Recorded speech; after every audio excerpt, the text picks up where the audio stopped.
एका डोंगराच्या पायथ्याची ऐन माळ्यावर वाकडी तिकडी बाबळीची आणि लिंबाची झाडं उभी होती. त्या झाडांच्या गर्दीत सेवरवाडी एखाद्या वनवाशासारखी दिसत होती. सेवरवाडीपासून 1.5 मैलावर बंडू सेवऱ्याचा मळा होता. अगदी गर्द झाडीच्या सावलीत तो मळा गजबजला होता. भरपूर पाणी असलेली विहीर, तिथं नारळीची 2 उंच झाडं अंगात आल्यासारखी आभाळात डोलत होती. त्या मळ्यात पिकाला भलताच जोर होता. मांडीसारखा ऊस, कंबरभर हळद, तशीच मिरची, मका, अगदी माणूस पेरलं तरी उगवेल असा तो मळा होता. हत्तीसारखे पुष्ट 12 बैल, दुधाळ गाई म्हैशी, शेळ्या, मेंढ्या, कोंबड्या यांनी तिथलं वातावरण बोलकं झालं होतं. 4 मुलं, 4 सुना, नातवंड, चाकरीचे गडी असा प्रचंड कुणबा घेऊन बंडू सेवरा त्या मळ्यात चिरेबंदी वाडा बांधून संसार करीत होता. त्याच्या मळ्यात अमरावती उतरली होती.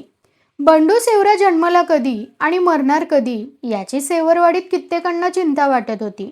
कारण बंडूच्या बरोबरीचा एकही माणूस नव्हता. उलट त्याच्यानंतर जन्मूनही जक्क म्हातारपण पाहिल्यानंतरच कित्येकांनी राम म्हटलं होतं. त्यांची हाडं मातीला मिळाली होती. कुणाचा धूर कैलाशी गेला होता. परंतु बंडू सेवरा दणदणीत होता. त्याचा रुंद चेहरा सुरकुत्यांनी झाकाळला होता. पण त्याचे डोळे तीक्ष्ण होते. डोकीचे केस, भुवया, निगुल ढबू मिशा सारंच पिकून रेशमासारखं झळझळत होतं. त्याचा उंच देह ताठ होता. डोकीला जरीचा मंदिल, अंगात पैरण, गुडघ्यापर्यंत स्वच्छ धोतर असा त्याचा थाट होता. तो मुसळा एवढी काटे हातात घेऊन शांतपणे चालत असे. बंडूचं आयुष्य आणि मळ्यातील ते वैभव पाहून लोक म्हणत, बंडू सेवरा माणूस नसून भूत आहे आणि त्याच्या मळ्याला तो भूताचा मळा आहे असे म्हणत. गावात बंडूविषयी अनेक कथा दंतकथा रूढ झाल्या होत्या. त्या तोंडोतोंडी झाल्या होत्या. मळा दिसताच लोकांना भूताची आठवण होऊन त्यांच्या डोकीत भूत थैमान घालीत असे. काही बोलकी माणसं दुसऱ्याला बसवून एक कथा सांगत. पुष्कळ दिवसांपूर्वी बंडू सेवरा गरीब होता. तो आपल्या शेतात खोप करून राहत होता. तो आणि त्याची बायको लोकांचा रोजगार करून पोट भरीत असत.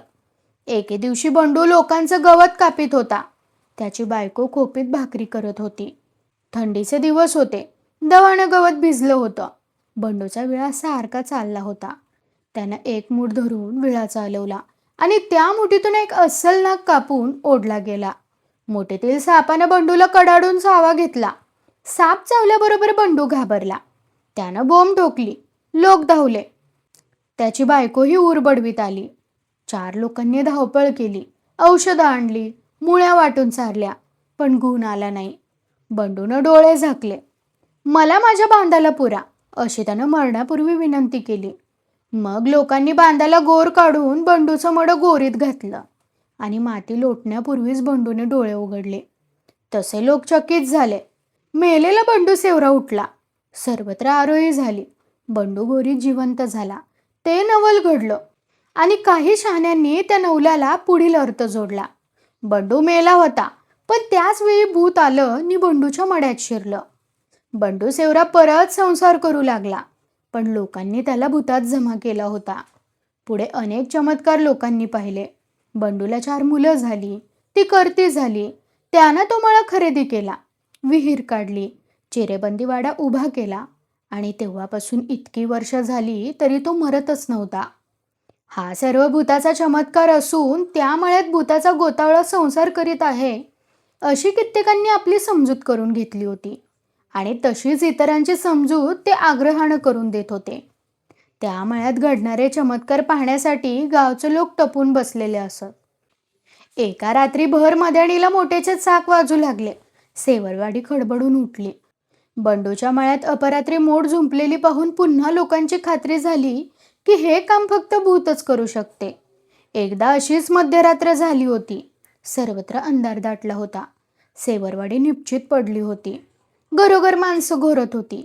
त्यांच्या झोपेचा भार चालला होता. एकाएकी नाना खोताला जाग आली आणि तो दारात आला. तशी त्याची नजर चटकन भूताच्या मळ्याकडे वळली. तिथं त्याच्या दृष्टीला जे दिसलं ते पाहून तो चकित झाला. त्या मळ्यात अनेक मशाली पेटल्या होत्या. उग्र प्रकाशानं मळा उजळला होता.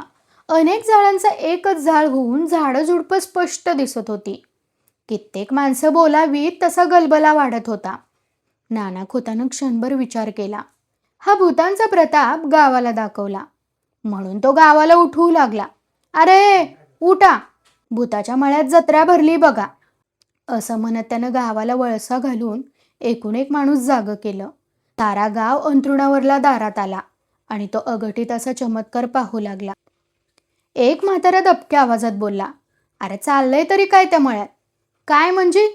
एक गावकरी समोर पाहत म्हणाला, मुलकातली भूतं बंडू सेवऱ्याला भेटायला आली असतील, दुसरं काय? थांबा गा, नाना खोत दोन्ही हातानं लोकांना गप्प करीत म्हणाला. मी जाऊन बघून येतो. त्यानं आजूबाजूला पाहिलं. त्याचा आगाऊ तुक्या त्याला दिसला नाही. गावची तरणी पोरं म्हणाली, आम्ही येतो, चला. नाना खोत आणि ती पोरं बंडूच्या मळ्याकडे अंधारात पळत गेली, परंतु मळ्यापर्यंत कुणीच गेलं नाही. दुरूनच पाहून परत आले, अगदी धावतच आले. सर्व गावानं उत्सुक होऊन एकच प्रश्न केला, अरे काय करतात भूतं? काय नाही, नाना धापा टाकीत म्हणाला. सारी भूतं जमून नांगूर धरलाय, आपापलं बैल घेऊन लय भूतं आल्या ती. ती भयंकर बातमी ऐकून लोक घाबरले आणि हळूहळू पाय काढू लागले. थोड्याच वेळात सारा गाव अंथरुणावर आडवा झाला. नाना खोत घरात आला तेव्हा त्याचा 10 वर्षाचा तुक्या अंथरुणावर नव्हता. नाना घाबरून तुक्याला शोधण्यासाठी पळू लागला. तेव्हा तुक्या दारापुढच्या लिंबावर चढून भूतांचा मळा पाहत होता. तो बापाला म्हणाला, ए आबा, मी हाय नव का? मी भूतांचा नांगूर बघतो या. नानाला त्याचा राग आला, पण ते पोर झाडाच्या शेंड्याला होतं म्हणून वाचलं. नानानं शिवी हसडली, खाली ये. नाना वयानं तरुण होता, जुना पहिलवान. आता कुस्ती सोडून संसार करीत होता. ताकदवान, धाडसी म्हणून गावात त्याचं नाव होतं. घरात साप निघाला, कुत्रं पिसाळलं, गाडी रुतली की नाना पहिलवान न चुकता पुढं असायचा. तुक्या खाली येताच त्याच्या डोक्यात एक बुक्की बसली आणि त्याच्या आईनं त्याला उचलून घेतला. अगदी बापावाणीच ग बाई, असं म्हणत ती तुक्याला घरात घेऊन गेली. नानाचा तुक्या अवघ्या 10 वर्षाचा होता, पण त्याच्या खोडीला गावात जोड नव्हती. उभी शेंडी, गोल चेहरा, खोजे डोळे, बसकणाक असा त्याचा अवतार असे. बोलण्यात तो भारी हुशार असे आणि म्हशीच्या गळ्यातील लोढण्याप्रमाणे जिकडे बाप जाईल तिकडे तो जात असे. पण नानाचं काहीच चालत नव्हतं. तुक्या अगदी सावलीवानी बापाच्या मागं फिरत होता. पावलं पावली तो भांडण काढीत होता. त्या पोराच्या लिलांना नाना वैतागला होता. आपापल्या घरात माणसं जागीच होती, भूतांच्या गोष्टी सांगत होती. नाना दारात बसून चिली मोडीत होता. इतक्यात भुजा कैकाडी आला. त्यालाही तलप आलीच होती. त्यानेही आपली चिलीम भरली. पौष महिन्याची थंडी ओरबाडत होती. अंगावरचं पटकूर सरळ करीत भुजानं झुरका मारला आणि सारा धूर गिळून प्रश्न केला, नाना, भूत नांगर धरू लागली, आता मोरं काय होणार या जगाचं? अरे बाबा, हे कलियुग आहे, नाना गंभीर आवाजात म्हणाला. आता सारी भूतं गावात शिरून शेतभात करू लागतील नि आमसनी भूत होऊन फिरायला लागल बोंबलत. खरंच बाबा, कैकाडी मान डोलवीत म्हणाला. आकरीत आहे आकरीत, पर ही बंडू सेवऱ्याची भानगड खरी का? आगा ती भानगड खरी आहे, नाना म्हणाला. बंडू सेवरा मरून लय दिस झालती, 9 वर्ष झाले ती. तो गोरीत जिवंत झाला, त्याचं कारण त्याच्या मड्यात भूत शिरलं. म्हणजे आता हाय तो बंडू सेवरा नसून भूत आहे. मग एखाद्या दिवशी हे भूत सेवरवाडी भरडून टाकेल, कैकाडी घाबरून म्हणाला. तेव्हा त्याला धीर देत नाना म्हणाला, तसा बिसं काय होणार नाही, ते भूत आता माणूस झालंय म्हणून ते गावाला हात लावणार नाही. म्हणजे तरी बरं. भुजानं सुटकेचा निश्वास टाकला आणि अंग टाकायला निघून गेला. तुक्या जागाच होता, पडून सारं ऐकत होता. कैकाडी जाताच तो म्हणाला, आबा, भूत गरीब असतं नाही का? तुक्याच्या शब्दानं नाना दचकला. क्षणात त्याला तुक्याचा राग आला. एक दणका द्यावा असं वाटून त्यानं मूठ वळली, पण राग आवरला. मनातल्या मनात चडफडत त्यानं अंग टाकलं. तो फाल्गुन महिना होता. दिवस मावळत होता आणि त्याच घडीला चंद्र उगवत होता. पुनवेची रात उमलत होती. रानात गुराळ लागली होती. लाकडी घाणे हुंकारत होते. मळ्यामळ्यात ऊसांच्या राशीतून गुळाच्या भेली उत्पन्न होत होत्या. शिवारात गोड वास रेंगाळत होता. नाना खोत ऊसाच्या वाड्याचा भारा डोकीवर घेऊन गावाकडे निघाला होता. त्याचा तुक्या सलग ऊस तोंडाला लावून सगळीत मागून पळत होता. मध्येच थांबून लंगोटी सरळ करीत होता. तेवढ्यात आडव्या बाजूनं भुजा कैकाडी आला नि नानाबरोबर चालू लागला. चालता चालता भुजा म्हणाला, तुमचं हे पोर भारी चावट आहे, त्याला साळत तरी घाला, नुसतं भूतावानी हिंडतंय. नका, तेवढं बोलू नका, नाना म्हणाला. ह्यो बिब्बा आहे बिब्बा. ते बोलत बोलत गावदरीला आले. त्याच वेळी गावाकडून बंडू सेवरा आला. त्याला पाहून नानानी भुजा दचकले. नानानं थांबून रामराम केला. बंडू म्हणाला, आज मळ्यात डावरा आहे, आजपासनं माझं गुऱ्हाळ उभं राहतं या. 5 बकरी मारल्या ती, जेवाय गावाला अवतण देऊन आलोय. असं म्हणून सेवरा कैकाड्याकडे फिरून म्हणाला, ए कैकाडी, तू बी ये कडान खाया. कैकाडी मागं सरला आणि नुसतीच मुंडी डोलावू लागला. सेवरा मळ्याकडे गेला तेव्हा कैकाडी खालच्या आवाजात म्हणाला, खरंच बाबा भूत, तुम्ही रामराम केला तेव्हा सेवरान रामाचं नाव घेतलं नाही. अगदी बराबर. नाना कैकाड्याची तारीफ करीत म्हणाला, भुजा, तुला डोसका आहे बरं. अरे म्या मुद्दाम रामराम ठोकला, पर भूत बी बेरके, त्यानं रामाचं नाव घेतलं नाही. पण बाबा, हे भूत गरीब आहे. तुक्याला गप्प राहवलं नाही. नाना चिडला. त्यानं तुक्याच्या बोडक्या डोकीत जोरदार ठोसा आणला. तशी त्याच्या तोंडातील उसाची चुई गळून पडली. जेवण वेळ झाली होती. चंद्रप्रकाशात सृष्टी न्हावून निघाली होती. दुधासारखं चांदणं ओसंडत होतं. सेवरवाडीची कौलारू घरं चांदीच्या घरासारखी दिसत होती. भूताच्या मळ्यात कडान खायला जावं की न जावं हा भयंकर पेच सेवरवाडी पुढे पडला होता. साऱ्यांची नानावर भिस्त होती. नाना आला तर आपण येणार असेच सारे म्हणत होते. परंतु नानाचं तुक्या उघड्या बोडकं दूर उभं राहून ऐकत होता. त्यामुळं नाना का कू करीत होता. आपण निघालो की हा तुक्या येणार याची नानाला भीती वाटत होती. सर्व तरुणी माणसं एका लिंबाच्या झाडाखाली बसून विचार करीत होती. नाना म्हणाला, मला काही येता येणार नाही, तुम्ही जावा. आणि जवळच्या एका गावकऱ्याच्या कानात कुजबुजला, अरे आमचा तुक्या अजून निजला नाही, भूतावानी उभा आहे, तुम्ही चला मोरं. तुक्या निजला की मी येतोच. चलूया. नाना नाही आला तर नाही येऊ दे, आपण जायचं, चला. सर्व एकमेकांच्या कानात फुसफुसले आणि बैठक मोडली. एकजण नानाला हळूच म्हणाला, नाना लवकर ये, कडान उलगडल्यावर येऊ नको. पुष्कळ माणसं निघून गेली आणि नाना चरफडत अंथरुणावर पडला. तुक्यानं बाप निजल्याची खात्री करून घेऊन मगच अंग टाकलं. नानाला त्या पोराचा राग आला, पण करणार काय. एकुलतं एक वाकडं, मारावं तर तुक्याची आई मारू देत नव्हती. नानाचा नुसतं कोंड मारा झाला होता. बाप जात नाही म्हणून तुक्या निर्धास्त झाला. परंतु पोराचा लोडणा झालाय, आपण कुठं जाऊ शकत नाही. हे पोर नसून भूत आहे, मारावं तर मरल, न मारावं तर मागचं टळत नाही, असा विचार करीत नाना पडला होता. वरचेवर तुक्या निजला की नाही याचा कानोसा घेत होता. उशिराने तुक्या घोरू लागला. नानाला आनंद झाला. तुक्याच्या अंगावर घालून तो उठला. बायकोला जागा करून म्हणाला, मी निघालो डावरा जेवायला, जावा निजला तुका.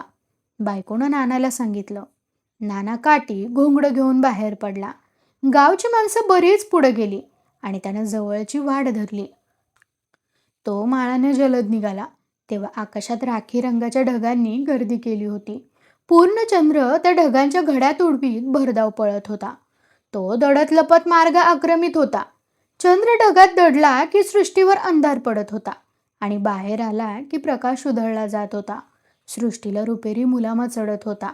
नाना पायांना गती देत होता. तो माळानं धावत निघाला होता.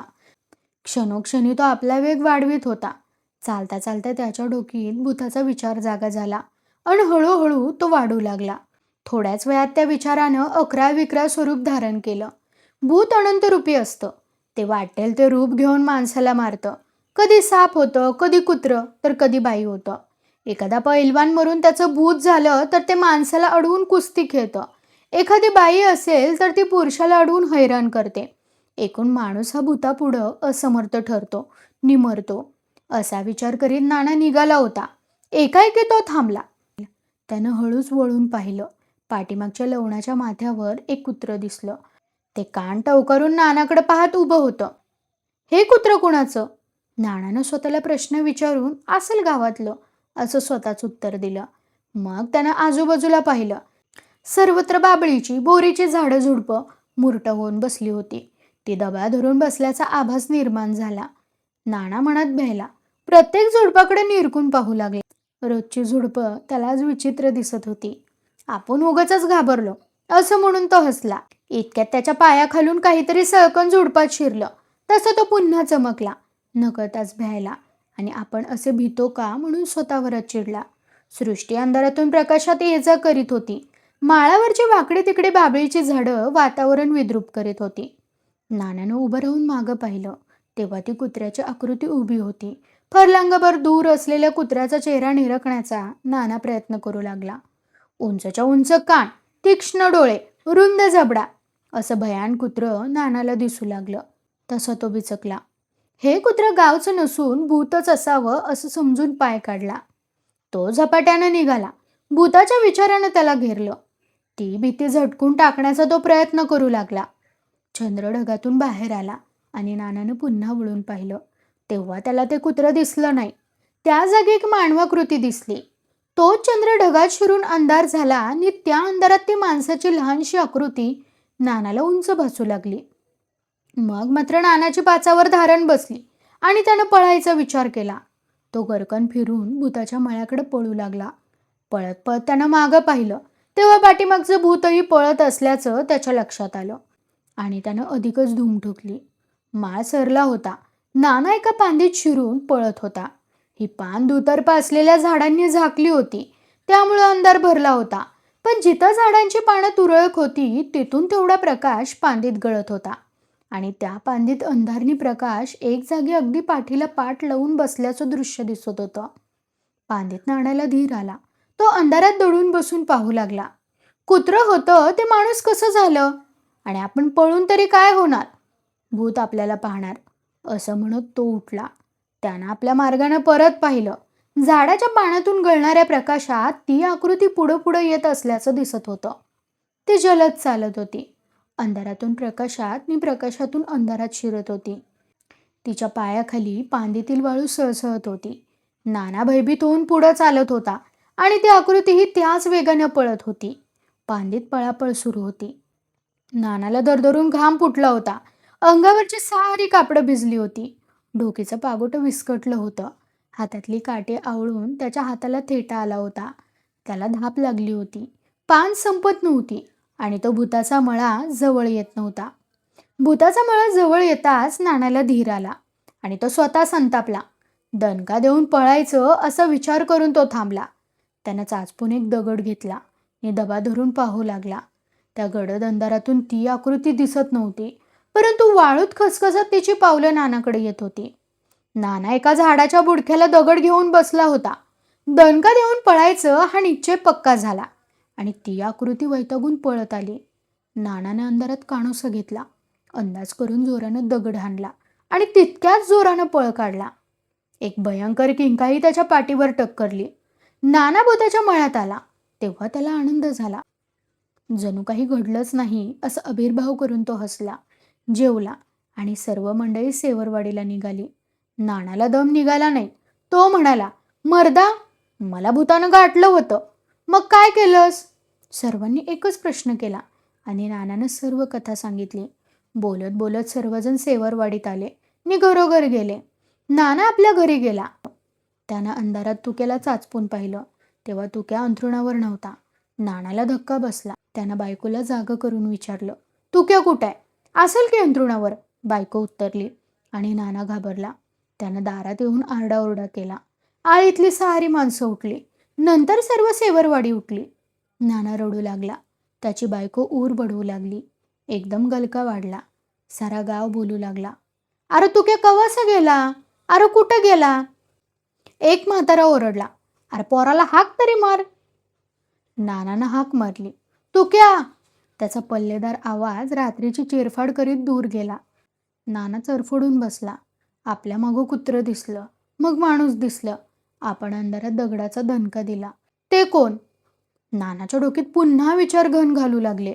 नाना, तुला भूतानं कुठं गाठलं होतं? एकानं विचारलं. नाना म्हणाला, चावऱ्याच्या पांदीत. मग तू काय केलंस? दामू मास्तरनं नानाला विचारलं. म्या दगड हाणून पळ काढला, नाना म्हणाला. कंदील मशाली पेटवा, मास्तर म्हणाला. चला तुक्याला शोधूया. लोकांनी पलिते कंदील पेटवले आणि ज्या वाटेनं नाना भूताच्या मळ्याकडे गेला होता त्या वाटेनं पळत गेले. पांदीत तुक्या पडला होता. त्याचं डोकं फुटलं होतं. तो रक्तात पडून कणत होता. त्याला पाहून नानानं तोंडात मारून घेतलं नि मास्तर म्हणाला, गावाकडे त्याला पळवा, जिवंत आहे. तुक्या मारता मारता वाचला आणि तुक्याच्या जाचातून नानाची सुटका झाली. 8 दिवसांनी तुक्या हिंडू फिरू लागला. पण नानाबरोबर फिरायचं त्यानं बंद केलं.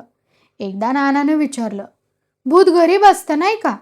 छा गा, भूत वांगाळ असतं, तुक्या उत्तरला आणि नाना हसला. कथा कशी वाटली हे कमेंट करून सांगा. कथा आवडल्यास इतरांना शेअर करा. कथेला लाईक करा, कमेंट करा आणि चॅनलला सबस्क्राईब करायला विसरू नका.